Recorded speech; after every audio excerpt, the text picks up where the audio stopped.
ben, je vais commencer mes vœux qui vont durer à peu près 48 minutes 50. Donc je vais remercier d'abord tous nos intervenants précédents qui ont bien présenté leurs projets, qui ont bien présenté les activités à venir en 2023. Et bravo à eux parce que c'était pas facile de préparer tout ça. Et je remercie aussi tous les intervenants des vidéos. C'est pas facile quand on n'a pas l'habitude de faire une vidéo comme ça de présentation. Et puis pour l'anecdote, vous avez vu le Krav Maga. Quand il est venu me demander une salle, vous comprendrez pourquoi j'ai pas eu le cœur de la lui refuser. Hein? Bon, donc je vais essayer moi d'être cursif quand même dans mes propos, parce que l'intérêt de ces vœux, c'est quand même d'échanger des moments sympathiques autour d'un buffet. Je pense que vous l'attendez tous. Surtout que j'ai déjà commencé à parler tout à l'heure. Bon, je vais rien vous apprendre. 2022 a été une année sinistre, on va le dire, je crois qu'on peut le dire. Un amoncellement de mauvaises nouvelles, une guerre à nos portes, une épidémie qui se rappelle à notre bon souvenir régulièrement. On croyait en être sorti, mais non. C'est d'ailleurs l'occasion pour moi de saluer la résilience de tous.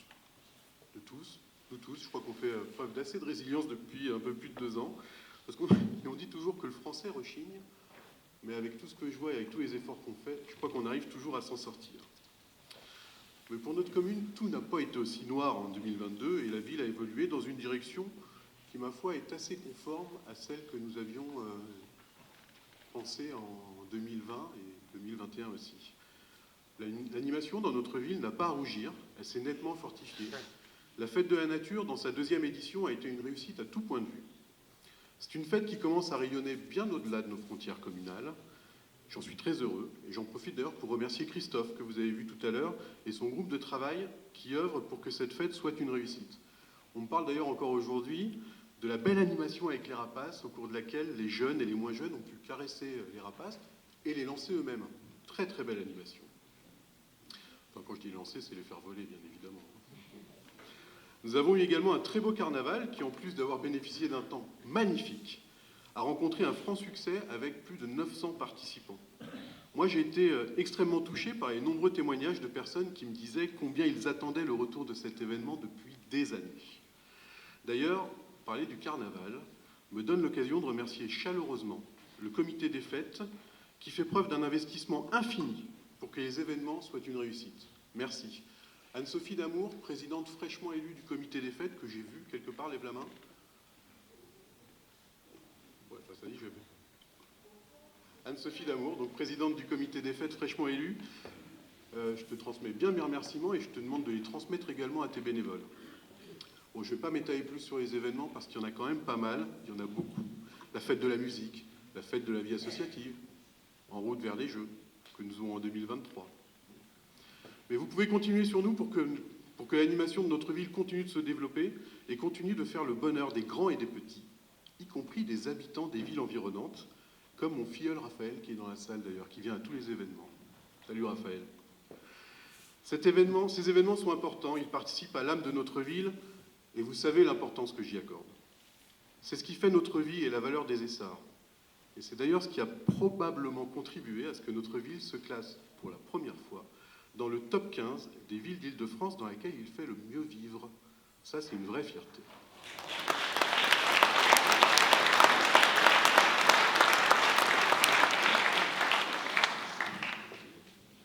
Je vais passer aux éléments un peu plus clivants.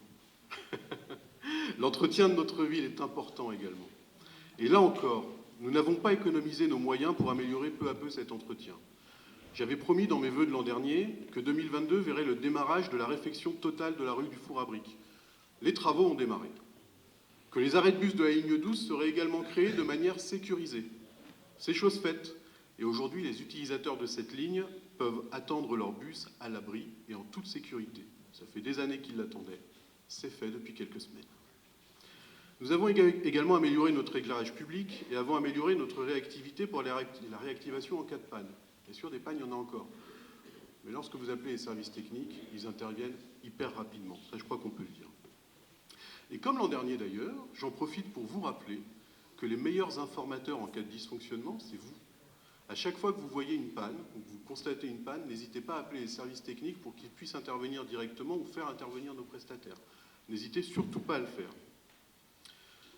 Concernant l'entretien, courant 2022, la balayeuse, et je l'avais promis l'an passé, est passé dans de très nombreuses rues, y compris dans des rues qui n'avaient jamais eu d'entretien. J'en veux pour preuve la rue de la Bourbonnerie il y a quelques semaines, où j'ai eu de chaleureux remerciements des habitants, et je les remercie de leurs remerciements.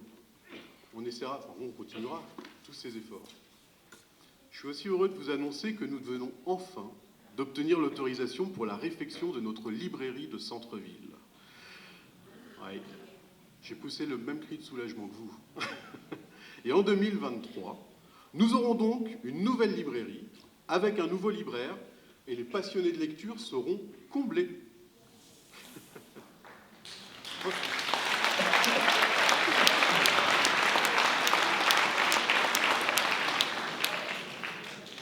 Je suis sûr que vous accueillerez notre nouveau libraire avec autant de chaleur. Alors concernant l'entretien, je ne vais pas vous dire que tout est rose. Les trous dans les rues sont encore trop nombreux. Et je peux vous assurer que pourtant nos services techniques n'ont pas économisé leurs efforts pour les boucher. Certains ont tenu, d'autres non. C'est pourquoi en 2023, sans mauvais jeu de mots, nous mettrons les bouchées doubles en nous appuyant sur des prestataires, cette fois, et sur des matériaux plus efficaces pour que le rebouchage continue et soit plus pérenne. C'est la promesse que je vous fais là. Et je sais que Dana Doré, notre responsable des services techniques, y travaille d'ores et déjà parce qu'on a eu une longue discussion ce matin à ce sujet. Mais sachez en tout cas que chaque fois que c'est possible, nous améliorons l'état de nos routes, comme ça a été le cas pour la rue de Livette au croisement de la départementale, qui a été refaite en une seule matinée parce que l'opportunité s'était présentée. Et certaines rues qui attendent leur réfection depuis des années pourront aussi être refaites cette année, comme la première portion de la rue de la Tasse. Alors, qui devait être faite, j'ai entendu Annette dire bravo, je crois. Alors, cette réfection devait être faite l'an dernier, mais il se trouve qu'entre-temps, il y a des travaux d'enfouissement qui ont été faits. Donc, on attend quand même la fin de ces travaux pour refaire complètement la rue, parce qu'il n'y aurait rien de plus idiot que de refaire une rue, et que quelques mois après, on vienne nous la détériorer pour renfouir les réseaux. Il s'agit de travailler en bonne intelligence, et je crois qu'on le fait très bien avec Enedis et tous les prestataires de ce type. Alors, puisqu'on parle des rues, moi je vais en profiter pour passer un message aux représentants de l'État, au sens large, Madame la sous-préfète, pas que vous. Je parle aux sénateurs et à la députée qui nous entendra ou à qui je l'ai déjà dit. Dans toutes les villes, nos rues sont dans un état de délabrement déplorable. Il faudrait un plan Marshall de réfection des rues. Mais comment on fait ce plan Marshall quand on peut au maximum obtenir un taux de subvention de 30%? À titre d'exemple, la rue du Four à Briques. Je le dis souvent, certains l'ont entendu, 900 mètres de rue, monsieur l'adjoint aux finances, 1,6 million. 1 600 000 € pour 900 mètres de rue. Un taux de subvention largement inférieur à 30%. Donc je vous laisse calculer le reste à charge pour la commune. Et on parle que d'une seule rue. Donc nos chers représentants, nos chers grands élus, même l'État, il serait bien que pour les rues, on ait des taux de subvention supérieurs à 30%, comme c'est déjà fait pour d'autres projets. J'espère vraiment que vous le porterez, parce que clairement, nos villes ont toutes besoin. Hop, j'aurais pas dû mettre mes clés là. Voilà pour l'entretien. Mais en matière de sécurité, 2023 aux Essarts verra aussi un tournant. Je l'avais promis, ça y est. Nous avons 2 policiers municipaux depuis mi-décembre. Et vous pouvez les voir tourner ensemble. Et je pense qu'on les attendait tous. En termes de sécurité aussi, 2023 verra la finalisation du projet d'implantation de caméras de surveillance. Cette implantation, elle a été vue directement avec le commissariat de Rambouillet, qui est le plus à même de nous dire où les placer. Et j'en profite d'ailleurs pour remercier le commandant Rigal qui est présent, qui n'est pas présent, pardon, le commandant Rigal qui est excusé, et le commandant Rosnowski qui est présent. Je crois que vous pouvez les applaudir parce que nos forces de l'ordre et nos forces de sécurité avec le lieutenant de Horn, enfin du secours avec le lieutenant de Horn de la caserne des Essarts, sont extrêmement présents pour nous. Je crois que vous pouvez vraiment les applaudir.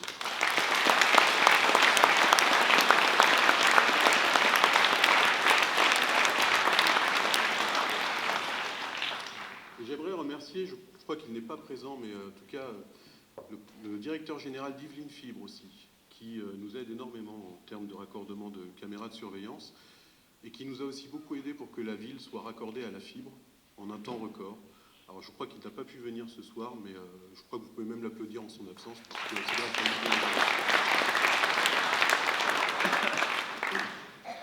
Bon, vous l'avez l'avez compris, moi je suis quand même optimiste pour 2023.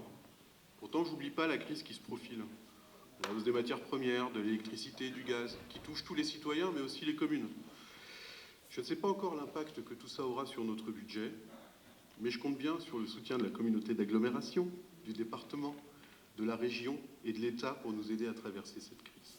Et je suis sûr que le soutien sera là. Allez, je vais pousser un petit coup de calgon aussi. C'est ce qu'ont fait tous mes collègues, je ne veux pas déroger à la règle. Mais pas sur la fiscalité.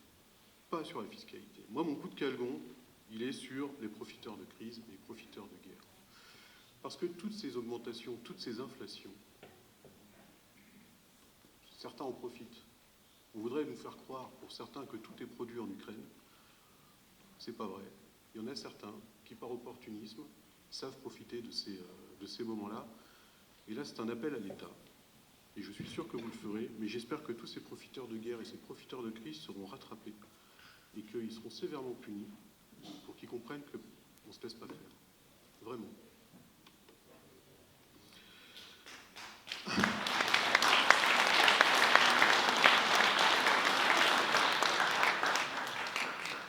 Bon, je ne sais pas si ces applaudissements applaudissent ce que je viens de dire ou si c'est pour me signifier que je suis déjà trop long.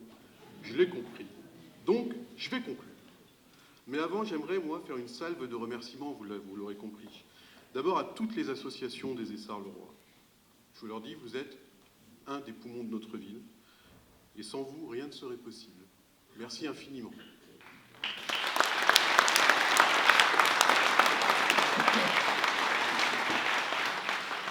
Merci aussi à tous les services et commerces qui font que notre ville est vivante et attrayante. Les commerçants, bien sûr, mais également les professions médicales, les médecins, trop rares, les infirmières, les pharmaciens, les kinés, et j'en oublie sûrement, qui s'investissent tous les jours pour notre santé. Vous pouvez les applaudir.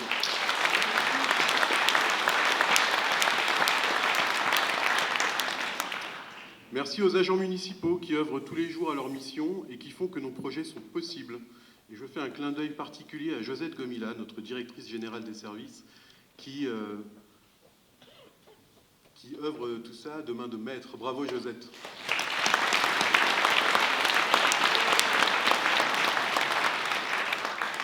Je ne sais même pas si ce que je viens de dire est français, mais vous aurez compris l'idée.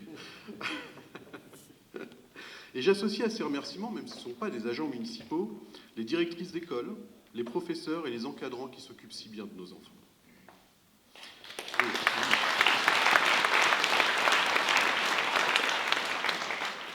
Je ne peux pas oublier notre conseil municipal. Merci à toute mon équipe qui œuvre tous les jours à mes côtés. Votre détermination... Je ne suis pas fini, attendez. Je ne peux pas juste me contenter de les remercier. Je suis tellement sévère avec eux toute l'année que je vais leur passer encore un peu de pommade sur 2 ou 3 lignes quand même. Votre détermination est sans faille et votre engouement est une inspiration. Je remercie aussi, et on ne le fait pas suffisamment, tous les membres d'En Avant les Essarts qui ne siègent pas au conseil municipal et qui malgré tout ne comptent pas leurs heures dans tous nos projets. Je pense à Claude Petitjean, Jean-Yves Lafare, Jean-Philippe Ruban, Pierre Singer, Anne Couturier, Jean Leven. Bon, vous pouvez les applaudir.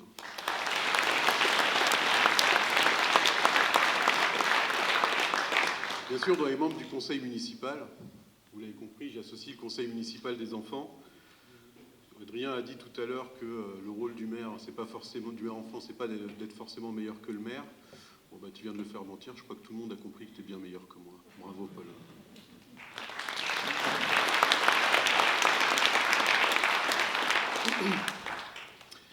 Merci également à nos conjoints qui nous soutiennent, que dis-je, qui nous supportent au quotidien et qui nous permettent d'être aussi présents. Alors bien sûr, vous me permettrez quand même de dédicacer particulièrement ces remerciements à celle qui partage ma vie et qui est d'un conseil sans faille, Amélie. Merci.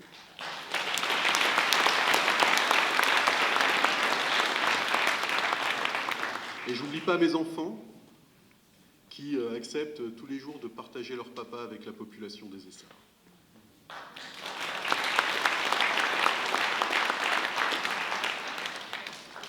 Je n'oublie pas dans mes remerciements mes collègues élus des autres villes, nos grands élus, Madame la sous-préfète. Je vais vous le dire, avec vous, l'ambiance est bonne et les échanges sont toujours fructueux. Et je crois qu'ensemble, conforme parfaitement à la définition de solidarité. Bravo à vous et merci.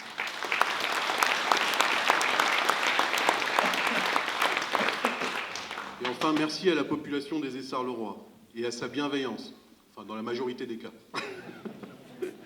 J'adore nos échanges au quotidien. N'hésitez jamais à venir me voir pour partager. Vraiment, moi j'ai un plaisir infini à être votre maire. Vraiment.